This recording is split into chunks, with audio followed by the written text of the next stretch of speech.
Jadi di kendala sampean kan sebenarnya usia. Iya. Kami tidak ingin mematahkan semangat, Iya, tapi nggak apa-apa, nggak apa-apa. nggak. Data kan udah sampean kirim. Nanti saya sampaikan. Karena PT saya masukin data ke PT kemarin itu hampir 45. 50-an, dan itu pun yang terambil sama majikan ini 1 2 3 4 5 6 hari ini. 6 hari ini. Iya. 6 hari ini yang interview. Tapi ini dari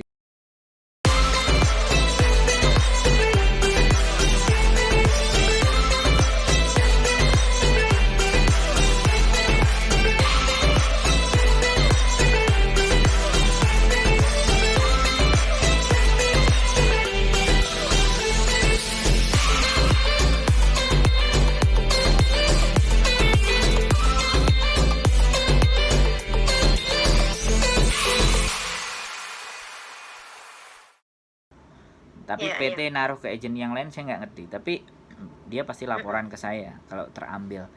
Jadi lebih banyak memang XX yang kemarin di atas 35-an. Tapi banyak yang non 22, 23, 35, 33. Nah, karena dan perbedaannya adalah yang ingin saya sampaikan ke sampean adalah mengambil non X sama ngambil X itu biayanya lebih mahal ngambil X.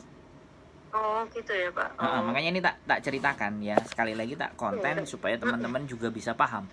Nah, terkadang terakhir ini yang terjadi fenomenanya, banyak majikan yang menginterminate CC-nya itu tiba-tiba.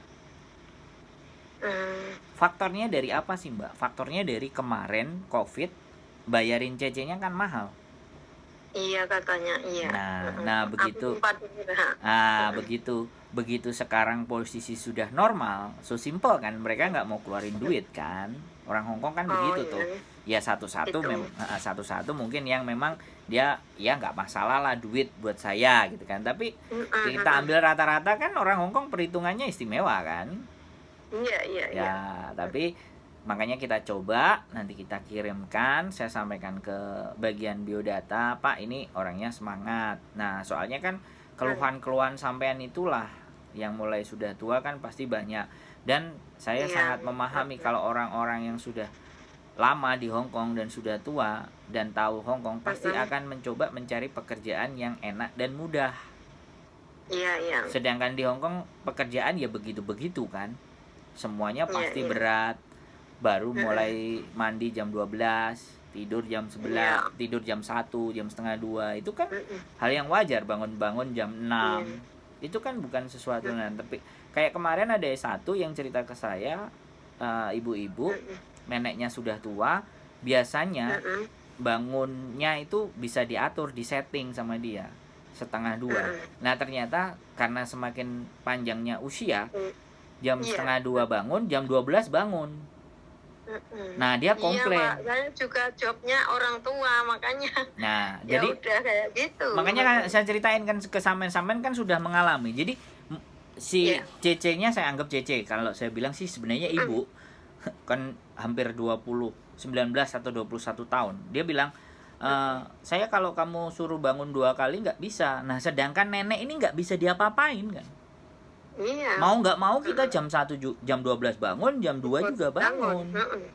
Dan dia pusing. Nah, aku bilang dia masih memaksakan untuk bilang sama anaknya, bagaimana solusi saya ke anaknya? Ya solusinya bukan ke anaknya. Sekarang saya bilang sama ibu itu, Bu, ibu hubungan yang sampean jaga bubu sama anaknya, kira-kira lebih dekat mana dengan ibu?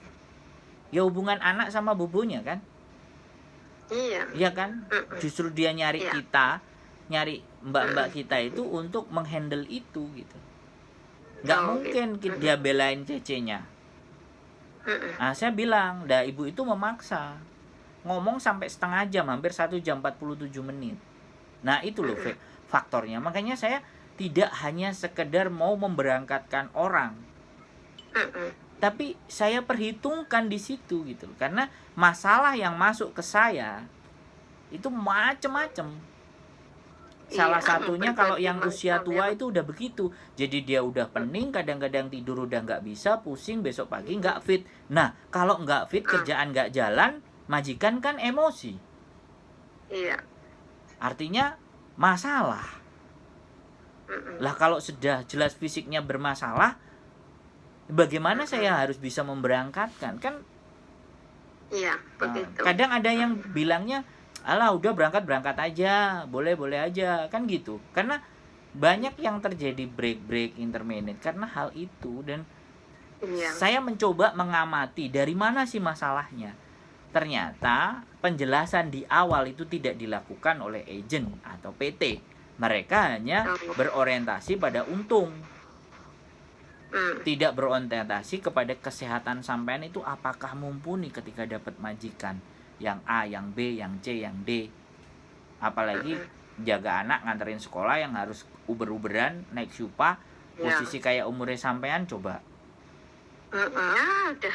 Nah di situ loh Bu, makanya saya akan berusaha coba nanti kalau memang di biodata dan mereka oke, maka sampean akan ditelepon, ya kan? Oke. Tapi kalau seandainya sampean tidak ditelepon ataupun tidak dihubungi, dari sekarang saya memohon maaf. Ya, jadi maafnya di depan. Ben enak. Iya, enggak apa. Biar enak gitu loh Bu. Kan sekali lagi, kan kadang orang punya semangat, tapi usia kan nggak bisa dibohongi Bu. Kemampuan juga nggak bisa dibohongi. Kecuali memang kita masih diberikan rezeki. Artinya begitu data saya masukin, sama dia dibikin, dilemparin ke majikan, majikan cocok. Nah itu beda urusan, rezeki berarti kan. Iya. Begitu Ya, Ibu Bu Kuntari, sekali lagi saya terima kasih. Dan mungkin nanti data akan saya masukkan. Kalau ternyata memang tidak ada telepon, Ibu bisa simpulkan sendiri berarti hasilnya bagaimana tanpa saya harus mengkonfirmasi ulang ke Ibu. Ya. Oh iya, dari agen sana ya Pak, dari Hong Kong ya? Iya pastinya, kita kan di Hong Kong Bu. Ya mudah-mudahan. Okay. Kemarin ada yang bilang ke saya, Mas saya itu tahajud sampai 1 bulan. Ini tadi jam 8 sekarang dia interview. Aku bilang, dia masih milih-milih. Saya bilang, Mbak, sampean kan sudah tahajud, sampean sudah beribadah, sampean juga sudah berusaha. Sekarang disodorin majikan, kalau sampean tolak. Ibaratnya dia tadi maju mundur kan, karena dia minta libur minggu kan, dia maju mundur. Aku bilang, Mbak, sampean sudah berdoa, sampean sudah minta, lah ini disodorin. Nah kalau mau sampean tolak ya sudah. Rezeki ditolak ya Pak, kesempatan nggak ada. Enggak, maksudnya kali, belum. Dia mau interview dulu. Tapi saya selalu pastikan, Mbak, kalau di hati nggak masuk, tolak, aku bilang. Mending. Ya, sampean tolak. Jangan diterima karena tidak enak ataupun enak. Saya bilang begitu. Jadi seperti itu. Jadi itu saja perhatian buat Bu Kuntari. Sekali lagi, kalau seandainya nanti memang data sudah masuk, saya akan laporkan. Bu, data sudah masuk, nanti tinggal ditunggu saja. Kalau seandainya enggak, jadi Ibu sudah tahu, sudah paham alasannya, tidak perlu bertanya-tanya lagi. Tapi kalau memang ada rezeki, pasti Ibu dipanggil. Iya, terima kasih ya Pak Siap. infonya ya. Sehat selalu Bu Kuntari. Semoga ada rezeki di masa mendatang. Dan kita ketemu di Hong Kong. Siap. Terima kasih. Yuk, bye-bye. Assalamualaikum.